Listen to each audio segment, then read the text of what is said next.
Fear of rejection. One Saturday afternoon, I met a young man on one of those online dating sites. He was a very nice guy. He was intelligent, had a great sense of humor, and had a cute picture posted on his profile. He described himself as a very social and outgoing guy. He had everything going for him.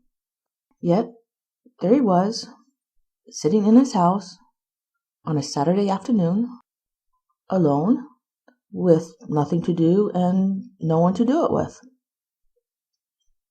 It was a complete mystery to me, so I asked him what that was all about.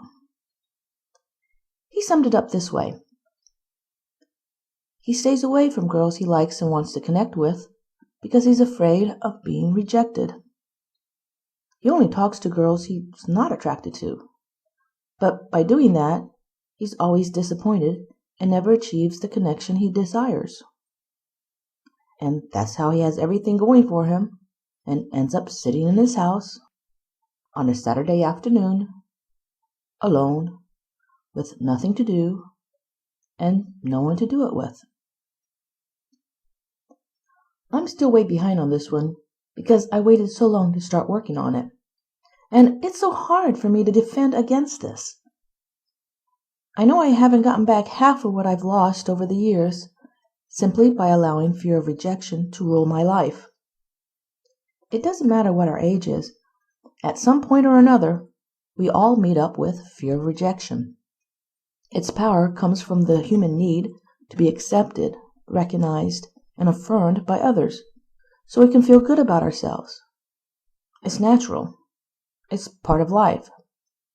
But if we let the fear of rejection control us, it can prevent us from being authentic human beings. We are so driven by the need for acceptance of others that we can lose our own identity in the process. We may want to be accepted so badly that we mimic the ways in which others act, dress, talk, think, behave, and believe. As we do this, we lose our own identity, what makes us unique and special. We lose the ability to think for ourselves, and in the process, we lose the ability to be ourselves and accept ourselves. If we continue to allow this fear to control us, we will soon become confused as to our true identity, constantly wearing masks to please others. We keep our personal feelings hidden. We become dishonest with ourselves, so much so that this dishonesty carries over into our interactions with others. In short, we become habitual liars to ourselves and to others. We do all of this because we are afraid of being rejected. The sad part is that fear of rejection is one of those self-fulfilling prophecies. If I can't accept the real me, how can I imagine anyone else wanting to accept who I am? If I pretend to be someone who I am not, how are others to come to know me and trust me? And that's the problem. Others don't trust me. They can't. What is there to trust? All they see is the unreal me. They become frustrated when their sincerity is continually met with deception. They find it difficult to carry on a normal conversation, interaction, or relationship with me because that fear of rejection is always there and always in the way. The pulling away of these people appears to be rejection, and the cycle goes on. In short, by allowing the fear of rejection to step in as a barrier for me, I end up feeling rejected by the very people with whom I want to connect. What I perceive as rejection from others is really distrust. The distrust I created in myself and presented to them. I never gave them a chance to meet and come to know the real me. I didn't trust them enough to let them in. I didn't trust myself enough to let them in. To break this cycle, I would have to take the risk, take the mask off, and put myself out there for others to see. But what if the person I'm pining over doesn't like the real me? Well, as hard as it is to accept, that is a possibility. The facts are that everyone is different and everyone has likes and dislikes. We cannot control another human being, nor force others to like us.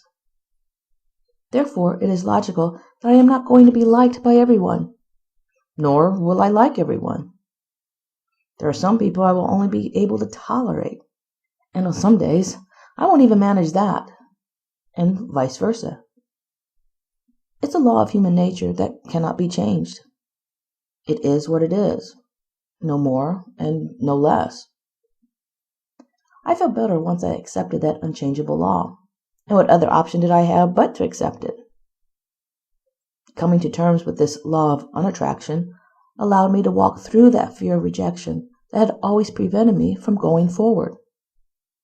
Now, fear of rejection still exists within me, but is no longer a solid wall that I cannot get over. Although I still get that cold and uneasy feeling crawling through me, I still move forward. Yes, fear is still there, but it no longer prevents me from moving forward. Another realization that helped me, and it may help you, is I rather risk being rejected than not being truthful to myself and to others. By taking the risk and developing a willingness to accept the consequences, I'm able to see beyond the fear and introduce my true self to others. It's still up to the other person to accept or reject me. I know that, but I'm learning, little by little, to handle that. It's hard, but I believe that it is better to know there's no connection on the onset than it is to hide behind masks for years, longing for something I can never have because I never took that risk, because I never told the truth. As I said, I'm still way behind on this one because I waited so long to start working on it. And it's hard. I know I've wasted a lot of time, but it's not too late. It's never too late.